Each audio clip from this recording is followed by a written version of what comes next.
இடத்திற்கு தாமதமாக வந்தது ஏன்? நிலைமை மோசமாகிறது என்பதை நீங்கள் அறியவில்லையா? சாலைகள் வளைவாக இருந்தது என்றால் ஆதாரங்கள் என்ன என டெல்லியில் சிபிஐ முன் விசாரணைக்கு ஆஜரான விஜயிடம் அதிகாரிகள் சரமாரியாக கேள்வி எழுப்பியுள்ளனர். காவல்துறை வழங்கிய வழிகாட்டுதல்களை பின்பற்றித்தான் நடந்து கொண்டோம். கூட்டத்தை கட்டுப்படுத்த காவல்துறைதான் தவறியது என சிபிஐ அதிகாரிகள் அடுக்கடுக்காக கேட்ட கேள்விகளுக்கு விஜய் பதில் அளித்ததாக தகவல் வெளியாகியுள்ளது. வேலூரில் ஸ்ரீ வெங்கடேஸ்வரா மேல்நிலைப் பள்ளியில் சத்துணவு சாப்பிட்ட 70க்கும் மேற்பட்ட மாணவர்களுக்கு வாந்தி மயக்கம் ஏற்பட்ட நிலையில் அவர்கள் மருத்துவமனையில் அனுமதிக்கப்பட்டனர். எம்எல்ஏ கார்த்திகேயன் நேரில் ஆய்வு செய்தார்.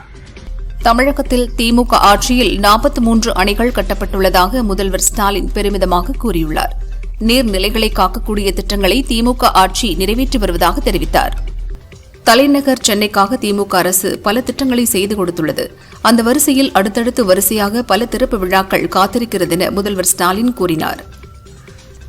மாமல்லன் நீர்த்தேக்கம் வளரும் சென்னையின் தேவையை தீர்க்க ஒரு வரலாற்று முயற்சி. வான் பெய்து நிலம் நனைத்து கடல் சேரும் நீரை கரைகட்டி நெடுவயல் நிறையவும் மக்களின் தாகம் தணியவும் செயலாற்றுவோம் என முதல்வர் ஸ்டாலின் தெரிவித்துள்ளார். தான் பங்கேற்ற அரசு விழாவில் பெண் போலீசாருக்கு கூட இம்மி அளவும் பாதுகாப்பில்லாத அளவிற்கு சட்டம் ஒழுங்கை சீரழித்துள்ள முதல்வர் ஸ்டாலின் தமது துருபிடித்த இரும்பு கரத்தை கொண்டு முகத்தை மூடிக்கொள்ள வேண்டும் என நைனா நாகேந்திரன் விமர்சித்துள்ளார். சத்துணவு ஊழியர்களின் கோரிக்கைகளை அரசு நிறைவேற்ற வேண்டும். அவர்கள் வேலை நிறுத்தம் செய்தால் பள்ளி மாணவர்கள் பாதிக்கப்படுவார்கள் என்பது கூட திமுகவினருக்கு உரைக்கவில்லையா என பாஜக முன்னாள் மாநில தலைவர் அண்ணாமலை கேள்வி எழுப்பினார். பாமக தங்களுக்கே சொந்தம், கட்சியில் தனக்கே முழு அதிகாரம் என்று உத்தரவிடக் கோரி சென்னை ஐகோர்ட்டில் பாமக நிறுவனர் ராமதாஸ் வழக்கு தொடர்ந்துள்ளார். 100 பேரை அடிப்பது போல் ஷோ காட்டுவோர் அரசியலுக்கு வந்து என்ன செய்யப் போகிறார்கள்? சம்பாதித்த பணத்தை மக்களுக்கு கொடுத்த எம்ஜிஆர் போல் நடிகர்கள் யாராவது உள்ளனரா என அதிமுக துணை பொதுச் செயலாளர் KP முனுசாமி கேள்வி எழுப்பியுள்ளார். தமிழகத்தில் எந்த கட்சிக்கும் அடிபணியாதவர்கள் காங்கிரஸ் மாவட்ட தலைவர்களாக தேர்வு செய்யப்பட்டுள்ளனர். புதிதாக மாவட்ட காங்கிரஸ் தலைவர்களுக்கு வாழ்த்துக்கள் என பிரவீன் சக்கரவர்த்தி கூறியுள்ளார். ஆட்சியில் இருந்தபோது பழைய ஓய்வூதிய திட்ட வாக்குறுதியை ஏன் நிறைவேற்றவில்லை என எடப்பாடி பழனிசாமிக்கு அமைச்சர் மகேஷ் கேள்வி எழுப்பியுள்ளார். கூட்டணி தர்மத்தின் அடிப்படையில் அதிமுகவில் இருந்து பிரிந்தவர்களை மீண்டும் சேர்க்க பாரதிய ஜனதா முயற்சி எடுக்கிறது. ஓ பன்னீர்செல்வத்தை அதிமுகவில் சேர்ப்பது குறித்து பழனிசாமி முடிவெடுப்பார் என முன்னாள் அமைச்சர் செல்லூர் ராஜு கூறினார். சமவேளைக்கு சம ஊதியம் கோரி 25வது நாளாக போராட்டத்தில் ஈடுபட்ட இடைநிலை ஆசிரியர்கள் கைதாகினர்.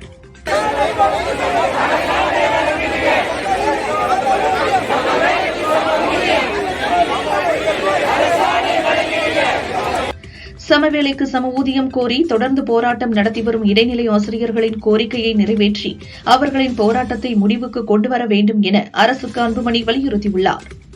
மொழிப்போரில் ஏற்பட்ட புரட்சியால் ஆட்சியை பிடித்த திமுக ஹிந்தி எதிர்ப்பில் உறுதியாக இல்லை என சீமான் விமர்சித்துள்ளார். சென்னையில் உள்ள இல்லத்தில் எடப்பாடி பழனிசாமியை தமிழ்நாடு கொங்கு இளைஞர் பேரவைத் தலைவர் தனியரசு சந்தித்ததாக தகவல் வெளியானது. அதற்கு தான் அவரை சந்திக்கவில்லை என தனியரசு மறுப்பு தெரிவித்துள்ளார். பல்வேறு கோரிக்கைகளை நிறைவேற்ற வலியுறுத்தி சத்துணவு பணியாளர்கள் நாளை முதல் காலவரையற்ற வேலை நிறுத்தத்தில் ஈடுபட உள்ளதாக அறிவித்துள்ளனர். தேசிய பேரிடர் மீட்புப் படை நிறுவன தினத்தையொட்டி பிரதமர் மோடி பேரிடர் வீரர் வீராங்கனைகளுக்கு வாழ்த்து தெரிவித்துள்ளார். உயிர்களை பாதுகாக்கவும் நிவாரணம் வழங்கவும் தேசிய பேரிடர் மீட்புப் படை அயராது பாடுபடுகிறது என்றும் கூறியுள்ளார். 2025ஆம் நிதியாண்டில் 4.15 லட்சம் கோடி ரூபாய் அளவுக்கு மின்னணு பொருட்களை ஏற்றுமதி செய்து இந்தியா சாதனை படைத்துள்ளதாக மத்திய அமைச்சர் அஸ்வினி வைஷ்ணவ் தெரிவித்துள்ளார். தலைமுறை மாற்றம் படிப்படியாக நிகழ வேண்டும். நாம் ஓய்வு பெற்று புதிய தலைமுறையினரிடம் பொறுப்பை ஒப்படைக்க வேண்டும் என மத்திய அமைச்சர் நிதின் கட்கரி கூறியுள்ளார். உக்ரைன் விவகாரத்தில் இந்தியாவை மட்டும் விமர்சிப்பது நியாயமற்றது மற்றும் அநியாயமானது என மத்திய வெளியுறவுத்துறை அமைச்சர் ஜெய்சங்கர் கூறினார். ராம்ஜி திட்டம் பற்றி கார்கேவும் ராகுலும் பொய்யான தகவல்களை பரப்பி வருகின்றனர். பொய் பரப்புவதால் காங்கிரஸை பலப்படுத்த முடியாது, பலவீனம்தான் ஆகும் என மத்திய அமைச்சர் சிவராஜ் சிங் சௌஹான் கூறியுள்ளார். தமிழகத்தில் கடந்த 2025ஆம் ஆண்டு அக்டோபர் 16ஆம் தேதி துவங்கிய வடகிழக்கு பருவமழை இன்றுடன் விலகியதாக சென்னை வானிலை மையம் தெரிவித்துள்ளது. வழக்கத்தை விட 3% குறைவாக பருவமழை பெய்துள்ளதாகவும் தெரிவிக்கப்பட்டுள்ளது. ஸ்பெயின் நாட்டின் கோர்டோபா மாகாணத்தில் அதிவேக எரியோ ரயில் தடம் புரண்டு மற்றொரு ரயில் மீது மோதியது. இந்த விபத்தில் 21 பேர் பலியானார்கள். பாகிஸ்தான் ராணுவத்தினர் பீரங்கிகள் மற்றும் வெடிகுண்டுகள் மூலம் தாக்குதல் நடத்தியதில் பலுசிஸ்தானில் உள்ள சுமார் 40 மசூதிகளை இடித்து தரைமட்டமாக்கியதாக தேசியவாத தலைவர் மிர்யார் பலூச் குறிப்பிட்டுள்ளார்.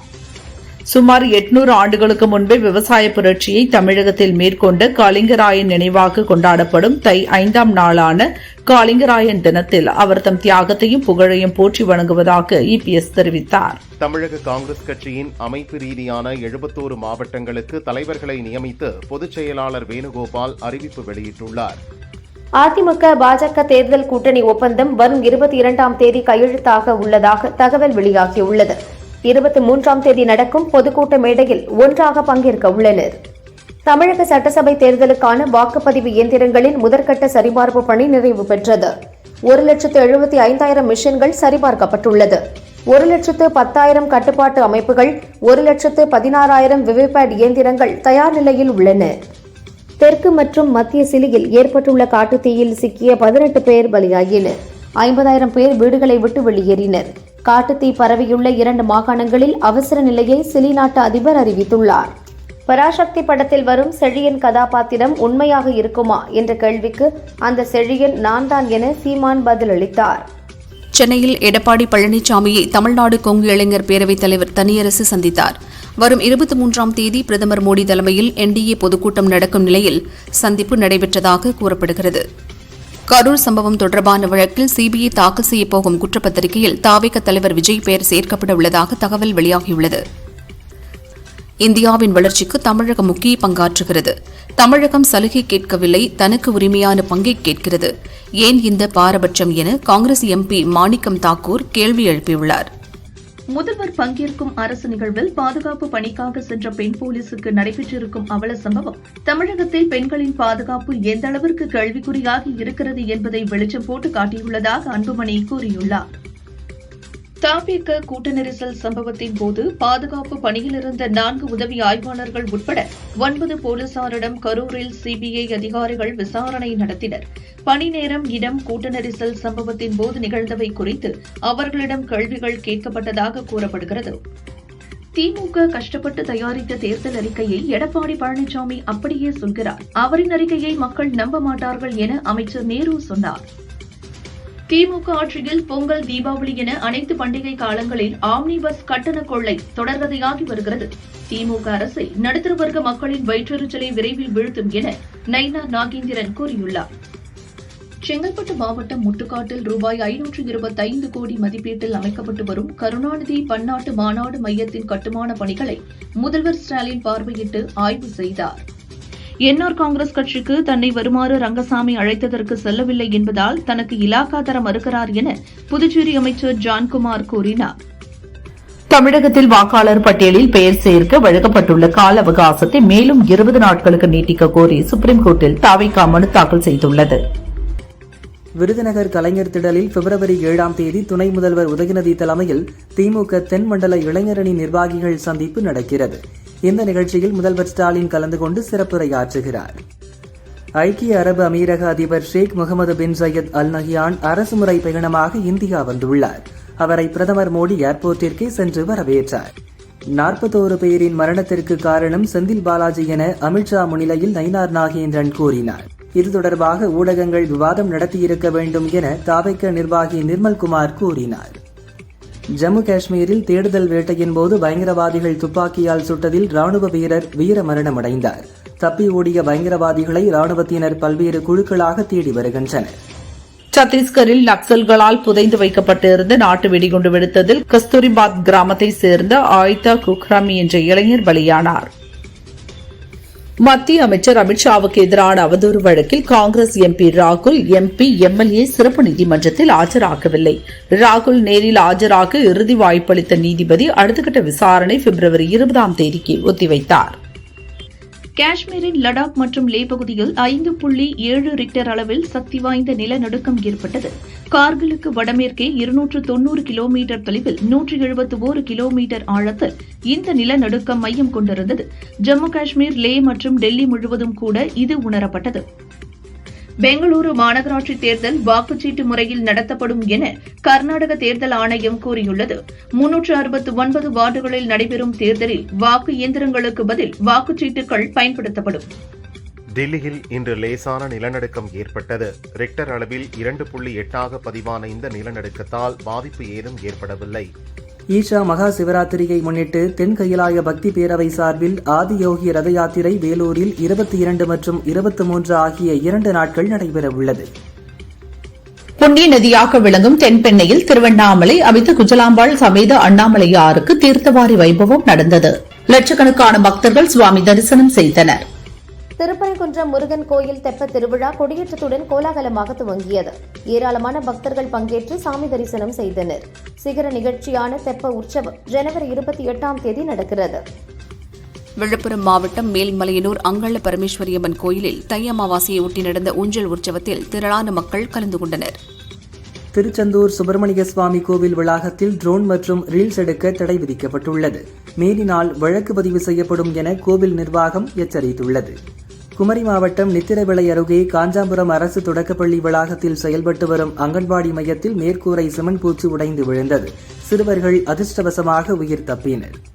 மெட்ரோ ரயில்களில் மாற்றுத்திறனாளிகளுக்கு ஒதுக்கப்பட்ட இருக்கைகளில் மற்றவர்கள் அமர்வதை தடுக்க ரயில்களில் திடீர் சோதனைகள் மேற்கொள்ள மெட்ரோ நிர்வாகத்திற்கு சென்னை ஹைகோர்ட் உத்தரவிட்டுள்ளது.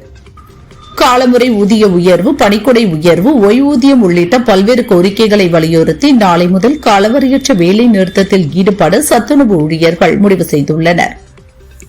திருப்புல்லானி அருகே தோப்புவலசை கடற்கரையிலிருந்து இலங்கைக்கு கடத்துவதற்காக பதுக்கி வைக்கப்பட்டிருந்த 40 லட்சம் ரூபாய் மதிப்பிலான 116 கிலோ கஞ்சா பொட்டலங்கள் பறிமுதல் செய்யப்பட்டது.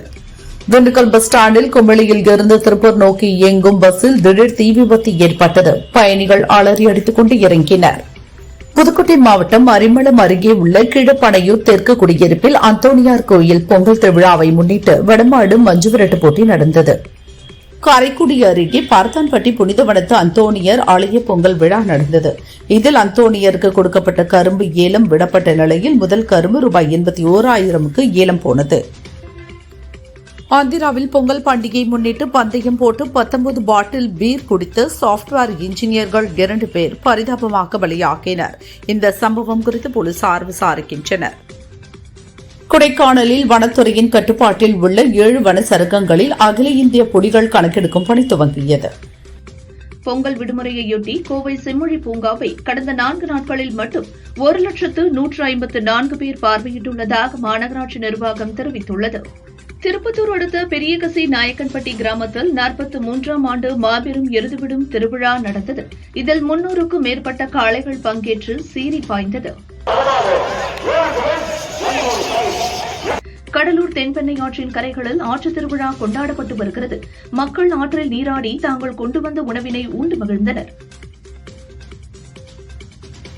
ஜாதி சான்றிதழ் கேட்டு ராமநாதபுரம் மாவட்ட கலெக்டர் அலுவலகத்தில் காட்டுநாயக்கர்கள் இனத்தினர் போராட்டம் நடத்தினர். ஒரு வாரத்தில் நடவடிக்கை எடுப்பதாக சிம்ரன்ஜித் சிங் காலோன் கூறியதை தொடர்ந்து போராட்டம் கைவிடப்பட்டது. நீலகிரி மாவட்டம் கூடலூரில் 2வது நாளாக போதிய பஸ்கள் இயக்கப்படாததால் பொங்கல் பண்டிகை முடிந்து வெளியூருக்கு செல்லும் பயணிகள் மிகுந்த சிரமத்திற்குள்ளாகினர்.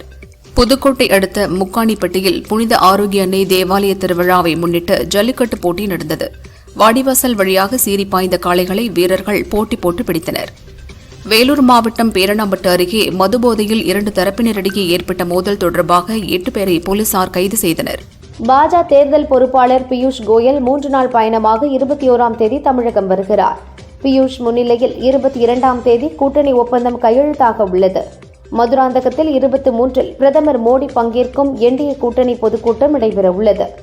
69 ஏரிகளில் இருந்து வரும் உபரி நீரை சேமிப்பதற்காகவும் 13 லட்சம் மக்களுக்கு குடிநீர் வழங்குவதற்காகவும் மாநில நீர்த்தேக்கம் அமைய உள்ளதென அடிக்கல் நாட்டு விழாவில் முதல்வர் ஸ்டாலின் பேசினார். தமிழக விவசாயிகள் பாதுகாப்பு சங்கத்தின் நிறுவனர் ஈசன் முருகசாமி மற்றும் அவருடன் கைது செய்யப்பட்ட சில விவசாயிகளையும் விடுதலை செய்ய வலியுறுத்தி நாமக்கல் கலெக்டர் அலுவலகம் முன் விவசாயிகள் ஆர்ப்பாட்டம் நடத்தினர். தமிழகத்தில் வாக்காளர் பட்டியலில் பெயரை சேர்க்க வரும் 30ஆம் தேதி வரை கால அவகாசத்தை நீட்டித்து இந்திய தேர்தல் ஆணையம் அறிவித்துள்ளது. கரூர் நெரிசல் சம்பவம் தொடர்பான வழக்கு விசாரணைக்காக டெல்லி சிபிஐ அலுவலகத்தில் 2வது முறையாக தவிக தலைவர் விஜய் ஆஜரானார். செங்கல்பட்டு மாவட்டம் நெம்மேலியில் நீர்வளத்துறை சார்பில் 342 கோடியே 60 லட்சம் ரூபாய் மதிப்பீட்டில் அமைய உள்ள மாமல்ல நீர்த்தேக்கத்திற்கு முதல்வர் ஸ்டாலின் அடிக்கல் நாட்டினார். சென்னையில் விதியை மீறிய செல்ல பிராணிகளின் உரிமையாளர்களுக்கு மாநகராட்சி 3,33,000 ரூபாய் அபராதம் விதித்துள்ளது. பொதுவெளியில் வாய் மூடி கழுத்துப்பட்டை அணிவிக்காமல் நாய்களை அழைத்து வந்த 337 பேருக்கும் அபராதம் விதிக்கப்பட்டது. குடியரசு தின விழாவை முன்னிட்டு சென்னை காமராஜர் சாலையில் அணிவகுப்பு ஒத்திகை நடைபெறுவதால் இன்று முதல் 3 நாட்களுக்கு சென்னையில் போக்குவரத்து மாற்றம் செய்யப்பட்டுள்ளது. கன்னியாகுமரி மாவட்டம் மார்த்தாண்ட மேம்பாலத்தில் மீன் ஏற்றி சென்ற கண்டெய்னர் லாரி முன்னால் சென்ற வாகனங்கள் மீது அடுத்தடுத்து மோதியது. இதில் பைக்கில் சென்ற ரமேஷ் என்பவர் பலியானார். மணிகண்டன் என்பவர் காயமடைந்தார். தமிழகத்தில் எஸ்ஐஆர் பணிகளுக்கு பிறகு 97.30 லட்சம் வாக்காளர்கள் நீக்கப்பட்ட நிலையில் புதிதாக பெயர் சேர்க்க கோரி 13.03 லட்சம் பேர் மனு அளித்தனர். தமிழகத்தில் நிஃபா வைரஸ் பாதிப்பு இல்லை என்றாலும் மக்கள் பதற்றமின்றி விழிப்புடன் இருக்க வேண்டும், பதநீர், கள் போன்றவற்றை அருந்துவதையும் தவிர்க்க வேண்டும் என பொது சுகாதாரத்துறை அறிவுறுத்தியுள்ளது. பொங்கல் விடுமுறை முடிந்து தென் மாவட்டங்களில் இருந்து சென்னை திரும்பும் பொதுமக்களால் தாம்பரம் ரயில் நிலையம் மற்றும் பஸ் நிலையங்களில் கூட்டம் அலைமோதியது. சம வேலைக்கு சம ஊதியம் கேட்டு 24வது நாளாக நேற்று சென்னை எழும்பூரில் போராட்டம் நடத்திய இடைநிலை ஆசிரியர்கள் 400 பேர் மீது போலீசார் வழக்கு பதிவு செய்துள்ளனர். சென்னையில் தங்கம் விலை சவரனுக்கு 1,360 ரூபாய் அதிகரித்து 1,07,600 ரூபாய்க்கும், கிராமுக்கு 170 ரூபாய் உயர்ந்து 13,450 ரூபாய்க்கும் விற்பனை செய்யப்படுகிறது. வெள்ளி விலை கிராமுக்கு 8 ரூபாய் உயர்ந்து 318 ரூபாய்க்கு விற்கப்படுகிறது. ஆல்ப்ஸ் மலைத்தொடரில் ஏற்பட்ட பயங்கர பனிச்சரிவில் சிக்கி 8 சுற்றுலா பயணிகள் பலியாகினர். எச்சரிக்கையை மீறி சென்றதால் உயிரிழப்பு ஏற்பட்டதாக மீட்புக் குழுவினர் தெரிவித்துள்ளனர்.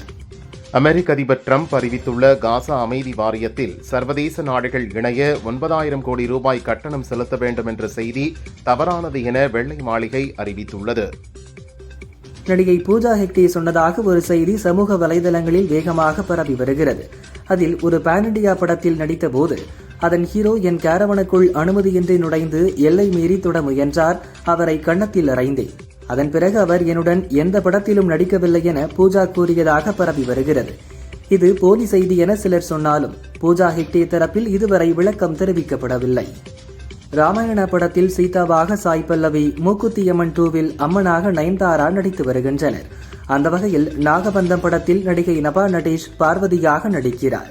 அபிஷேக் நாமா இயக்கும் இந்த படத்தில் தெலுங்கு நடிகர் விராட் கர்னா ஹீரோவாகவும் ஐஸ்வர்யா மேனன் இன்னொரு ஹீரோயினாகவும் நடிக்கின்றனர். கோடை விடுமுறைக்கு படம் ரிலீஸ் ஆகிறது. பாலிவுட் நடிகர் விவேக் ஓபராய் 2015க்கு பிறகு படங்களில் நடிப்பதை குறைத்துக் கொண்டார். இதுகுறித்து அவரது ஜிம் பயிற்சியாளர் வினோத் சன்னா 2002இல் ராஜஸ்தானில் படப்பிடிப்புக்கு இரவு நேரத்தில் சென்று கொண்டிருந்தார். எதிரே சவுக்கு கட்டைகளை ஏற்றி சென்ற ஒட்டக கூட்டத்தின் மீது கார் மோதியதில் சவுக்கு கட்டைகள் கண்ணாடி வழியாக காரை துளைத்து விவேக் ஓபராய்க்கு அதிக காயத்தை ஏற்படுத்தின. அப்போதிருந்து இரவு நேர பயணம், முன் இருக்கையில் அமர்ந்து பயணம் ஆகியவற்றை தவிர்த்து வருகிறார் என்றார். ஹிந்தியில் ஆதித்யா தர் இயக்கத்தில் ரன்வீர் சிங் நடித்த துரந்தர் படம் உலகளவில் 1,328 கோடி ரூபாய் வசூலித்தது. இதன் 2ஆம் பாகம் மார்ச் 19இல் வெளியாகும் என்று அறிவித்தனர். இந்நிலையில் துரந்தர் 2 ஒத்திவைக்கப்படுவதாக வெளியான செய்திக்கு மறுப்பு தெரிவித்த இயக்குனர், திட்டமிட்டபடி வெளியாகும். இறுதிக்கட்ட பணிகளுக்கு நடுவே துரந்தர் 2 ட்ரெய்லர் உருவாக்கி வருகிறோம். பிப்ரவரியில் ட்ரெய்லர் வெளியாகும் என்றார். அட்லி இயக்கத்தில் ஹிந்தியில் ஷாருக் கான் நடித்த ஜவான் படம் 1000 கோடிக்கு மேல் வசூலித்தது. சிறந்த நடிகருக்கான தேசிய விருதையும் முதல் முறையாக இந்த படத்திற்காக வென்றவர் ஷாருக் கான். இவர்கள் கூட்டணி மீண்டும் டான் 3 படத்தில் இணைகிறது. தற்போது அல்லு அர்ஜுனின் 22வது படத்தை இயக்கி வரும் அட்லி அதனை முடித்ததும் டான் 3 எடுக்க உள்ளார். இந்த பொங்கலுக்கு பராசக்தி, வாவா தியார், தலைவர் தம்பி தலைமையில் ஆகிய 3 படங்கள் வெளியாகின. விடுமுறை முடிந்த நிலையில் 9 நாளில் பராசக்தி படம் 80 கோடியும் மற்ற 2 படங்கள் முறையே 10 கோடியும் 20 கோடியும் வசூலை எட்டியுள்ளன. எங்கள் வேண்டுகோளை ஏற்று திரைப்படத்தின் வெளியீட்டு தேதியை தள்ளி வைத்த தயாரிப்பாளர் கலைப்புலி தானுவுக்கு திரௌபதி 2 திரைப்படக்குழு சார்பாக மனமார்ந்த நன்றிகள் என இயக்குநர் மோகன்ஜி கூறியுள்ளார். கடந்த ஆண்டை போல இந்த ஆண்டும் இடைவெளியின்றி வாராவாரம் புதிய படங்கள் வெளியாகின்றன. இந்த வாரம் ஜனவரி 23இல் திரௌபதி 2, ஹாட்ஸ்பாட் டூ மச், மாயபிம்பம் ஆகிய படங்கள் ரிலீஸ் ஆகின்றன. இவற்றுடன் அஜித்தின் மங்காத்தா படமும் ரீரிலீஸ் ஆகிறது. இதனுடன் வருவதாக இருந்த விஜயின் திரைப்படம் மீண்டும் தள்ளி போய் உள்ளது. விஜயின் ஜனநாயகன் படம் தணிக்கை பிரச்சினையில் சிக்கியுள்ளது. படக்குழு வழக்கு தொடர்ந்ததால் சென்னை ஹைகோர்ட்டில் இந்த வழக்கு நிலுவையில் உள்ளது. தணிக்கை வாரியத்திற்கு எதிராக படக்குழு சுப்ரீம் கோர்ட்டை நாடியது. ஆனால் அந்த வழக்கை நீதிபதி தள்ளுபடி செய்ததோடு ஹைகோர்ட்டையே நாட அறிவுறுத்தினார். நாளை இந்த வழக்கு ஹைகோர்ட்டில் விசாரணைக்கு வருகிறது.